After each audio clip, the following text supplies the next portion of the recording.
नमस्कार, सत्य से लबरेज में आपका स्वागत है। मैं हूं प्रदीप शाह। बात आज हो रही है मुस्कान अस्पताल कांड की। इसमें खबर पर असर हुआ है, मुख्यमंत्री काफ़ी गंभीर हुए हैं। आज ही मुख्यमंत्री सचिवालय से दिन के तकरीबन 1-1:30 बजे फिर से सीएम सेक्रेटेरिएट ने हेल्थ बिहार के जो श्रीकांत अमृत प्रत्यय हैं उनसे उनको निर्देशित किया है। लेकिन इस मामले में अभी तक कोई कार्रवाई दिखाई नहीं पड़ी है। जो घेरे में आप देख रहे हैं ये डॉक्टर शीला कुमार के पुत्र हैं और ये अवैध रूप से प्रैक्टिस करते हैं। वहीं दूसरी ओर जो आयुक्त पूर्णिया के आदेश पर जिले में फर्जी नर्सिंग होम अल्ट्रासाउंड पर कार्रवाई के लिए संचालकों को जो नोटिस थमाई जा रही है उसमें मुद्रा विमोचन के आरोप लगने शुरू हो गए हैं। इसके अलावा मुस्कान अस्पताल कांड में जो सीएस सिविल सर्जन ने जानकारी मांगी है वो अभी तक अवैध रूप से चल रहा है। तो और मुस्कान अस्पताल के संदर्भ में जो सूचना के अधिकार के तहत अलाउ ने मांगा है उसको भी दिया नहीं गया है। जो प्लीडर नोटिस है उन पर दबाव दिए जा रहे हैं, धमकी की बात कही जा रही है। ये जो आप मुस्कान अस्पताल एवं अल्ट्रासाउंड का ये जो देख रहे हैं बाहर का मैटरनिटी और सर्जरी का, इसमें जो डॉक्टर शीला कुमार है इसके अलावे उनके पुत्र का भी नाम विक्रम कुमार मुस्कान अस्पताल कांड में एक नया सनसनीखेज खुलासा हुआ है। परत दर परत जो मौत का सिलसिला फारबिसगंज के मुस्कान अस्पताल में हो रहा, आखिर इसकी वजह का पता चल ही गया। पता ये चला है कि जो शीला कुमार जब झारखंड में पदस्थापित थी तो बोकारो में सेंट्रल अस्पताल में एक एनेस्थीसिया विभाग में एक मिश्रा जी थे, पैरामेडिकल स्टाफ, जो कि पिछले 8-10 वर्ष पूर्व सेवानिवृत्त हो गए हैं।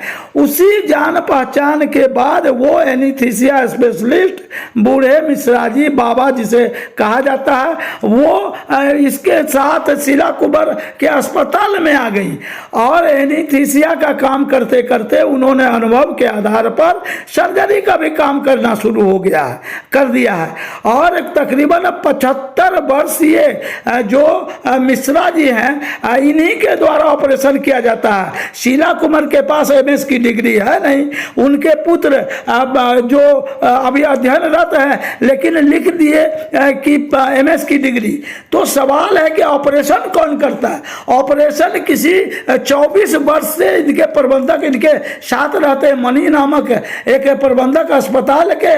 और जो एनेस्थीसिया बाबा जी हैं इसके बारे में कई बार चर्चाएं आई है। कई मरीजों ने भी बताया है कि जब ऑपरेशन होता है तो वहाँ बूढ़े व्यक्ति एनेस्थीसिया वाले रहते, वही ऑपरेशन करते हैं।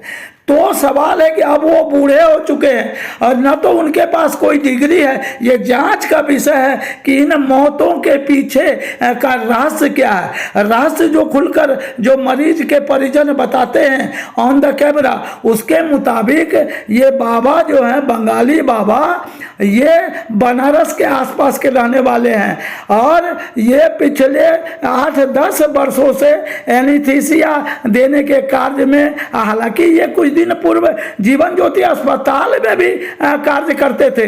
तो सवाल उठता है कि आखिर डॉक्टर शीला कुमार के यहाँ जो ये वृद्ध व्यक्ति पीड़ितों ने बताया, अभी चलिए पीड़ितों की जुबानी सुनते हैं कि आखिर ये जो पैरामेडिकल स्टाफ है बंगाली बाबा एनेस्थीसिया स्पेशलिस्ट, पूर्व में बोकारो सेंट्रल अस्पताल में पदस्थापित थे, वो सर्जन का काम करते हैं अवैध रूप से। और जो लगातार मौतें हो रही है इन मौतों के पीछे उनका हाथ बताया जा रहा है। तो कुल मिलाकर सत्य से लबरेज की टीम ने जो जानकारी प्राप्त की है उस जानकारी को बल देता है पीड़ित के परिजनों के द्वारा दिया जा रहा है। आइए चलते सुनते हैं उन बाबा के संदर्भ में गाहे बगाहे चर्चाएं पीड़ित के परिजन भी कर रहे हैं। बात तो आप बोली थी 20 से 25 हजार रुपया खर्च पड़ेगा, तो बाहर का डॉक्टर आया ऑपरेशन करने के लिए। आप बाहर के डॉक्टर कौन है?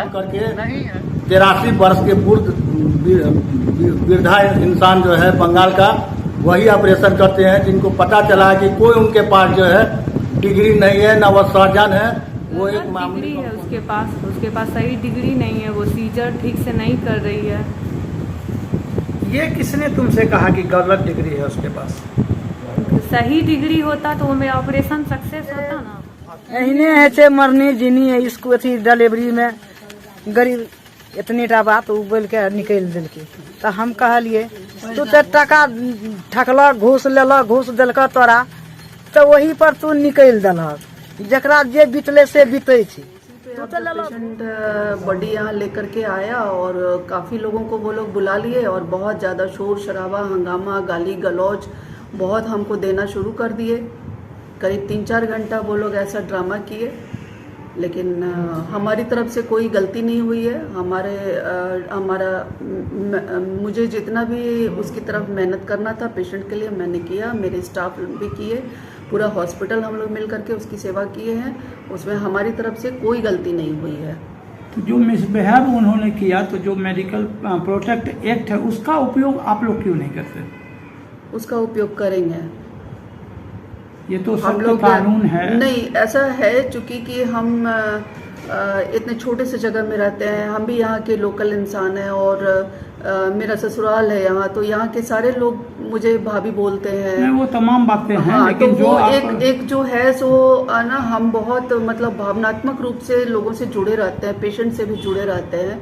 तो अभी तक हमें इस तरह कानूनी प्रक्रिया में नहीं आए हैं।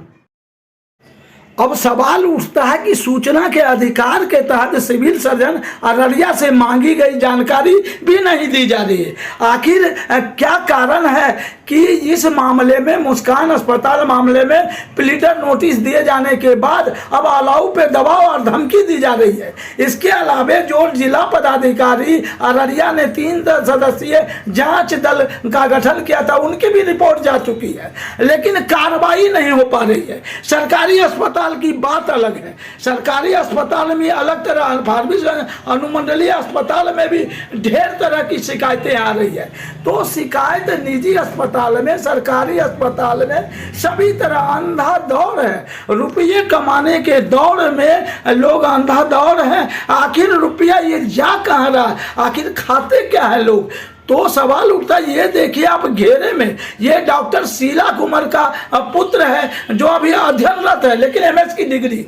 जब जिला पदाधिकारी प्रशांत कुमार सीएच जा रहे थे तो इनायत खान की ये पहली तस्वीर है। लगा था कि जिले में कुछ होगा, लेकिन अब लगने लगा है कि जो संचालकों और अन्य लोगों को जो स्वास्थ्य विभाग में नोटिस थमाया जा रहा है, पैसे वसूले जा रहे हैं। ये देखिए क्रांति कुमार और ये डॉक्टर चंद्रशेखर, ये दिखाने की कोशिश की जाती है। हालांकि फारबिसगंज में कोई प्रोग्राम नहीं था, लेकिन प्रोफेसर क्रांति कुमार राजद नेता इस मामले में राजनीतिक लाभ लेने की मंशा से ही इस पोस्टर को लगाया गया था। तो सवाल उठता है कि अब जब यह मुस्कान अस्पताल कांड काफ़ी चर्चा में है, ऐसे में अस्पताल में भीड़ घट गई है।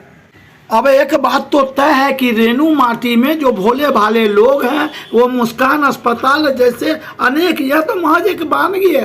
पूरे सीमांचल में ठगे जा रहे हैं लोग। स्वास्थ्य विभाग में अंधाधुंध फर्जी लोग शामिल है। सरकार को इस पर कार्रवाई करनी चाहिए।